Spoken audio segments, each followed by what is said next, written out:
You clicked on this video because you want to build real wealth, and I'm going to show you 3 reliable hacks to help me do exactly that. What's up, everybody?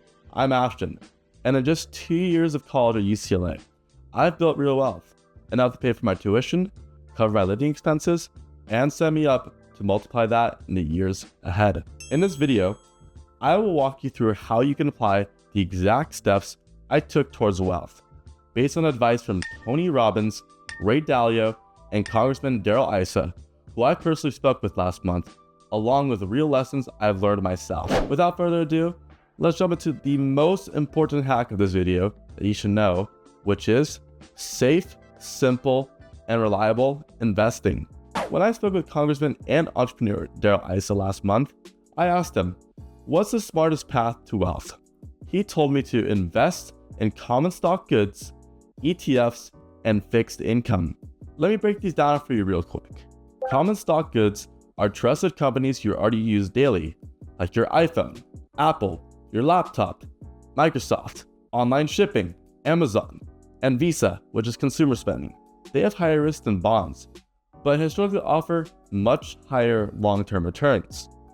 On the other hand, ETFs are exchange-traded funds, and they are bundles of stocks like VOO, VTI, VEXIS, and VUG. These track entire markets or sectors and are less risky than picking individual stocks. Lastly, we have treasury bills, also known as T-bills. These are government-backed, but are rock solid during market dips. I also read more investing advice in Money Master the Game by Tony Robbins, and took inspiration from Ray Dalio's all-weather portfolio, which is resilient to every economic cycle. However, I customize a growth, tax-efficient, and long-term portfolio for young investors. But before we build the portfolio together, you'll need 1, a brokerage account, which is best for short to mid-term goals, and you can pull out your money anytime you want. The second is a Roth IRA, which is best for long-term tax-free growth. However, you cannot pull out your money until you are 59 and a half. I personally use both. Brokerage for my 5 to 10 year goals, like a house, and a Roth IRA for retirement. Here's how you can use a simple 3-part portfolio to start your journey towards wealth. The first part of this portfolio are your stocks and your exchange-traded funds, which is 60% of your overall portfolio. This part of your portfolio is your growth engine, and you can build serious wealth through compounded interests. For example, if you invest $7,000 a year in an S&P 500 ETF like VOO with a 10% average return, you will have around $1.3 million in 30 years. Here's how I recommend you split your stock and ETF positions to get the best returns possible. 70% of investments should be in ETFs like VOO, which is the S&P 500 index, VUG, which focuses on growth-focused companies in the US, the NASDAQ index, which is QQQM with all the best technologies, and finally, we have SCHD, which is a pretty defensive dividend and has a great dividend yield. Here's a pro tip for you guys. Look for low expense ratios. Ideally between 0.02 and 0.15 are something you should be looking at. And always check what the ETF actually holds before you buy. Now the remaining 30% portion should go into high growth picks, such as NVIDIA for semiconductors and AI, and Meta for social media. While the other 15% should go into defensive picks, like JP Morgan, which are interest rates, Progressive, which is car insurance, and Berkshire Hathaway, which is diversified finance. Just make sure to look for a price to earnings ratios in between 15 to 35. This 70-30 blend has helped my stock portfolio track and outperform the market by almost 10% this year. Now, the second building block of your overall portfolio should be in short-term treasury bills, which are around 1 year or less. Think of T-bills like a high-yield savings account, but better. They're underrated because 1, they have a 4.3% yield, which is higher than most high-yield saving accounts. 2, they are tax exempt at the state and local level.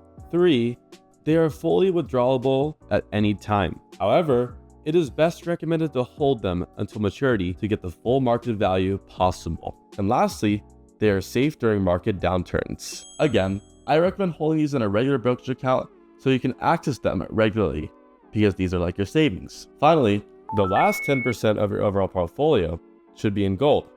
Gold is your hedge. It shines during inflation or market chaos. Make sure to use a low-cost ETF like GLDM and keep it in your Roth IRA to avoid the 28% capital gains tax. Moreover, gold has trended up over time, unlike more volatile commodities like silver and oil. Overall, this portfolio gives you growth in bull markets, safety during crashes, and millionaire potential through the power of compounding. You can tweak the stock, T-bills, and gold ratio depending on your risk level, but the key here is to start early and stay consistent.